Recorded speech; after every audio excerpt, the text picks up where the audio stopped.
Welcome to the Learning Pines YouTube. We hope this video helps. You start by making sure the PC is on and you're signed in. This avoids permission prompts. Once ready, open Settings, press Win+I or use the Start menu.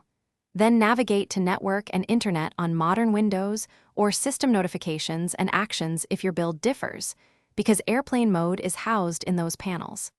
This first step locates the control you'll change. Make sure you can see Wi-Fi and Airplane Mode labels before moving to the toggle controls.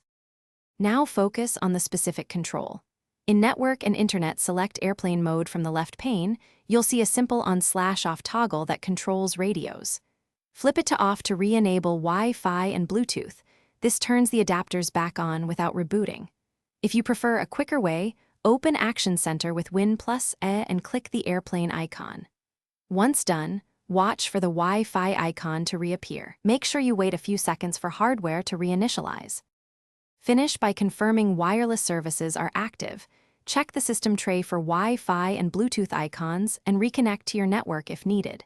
If radios remain off, toggle Airplane Mode off then off again, or restart the PC to reset drivers.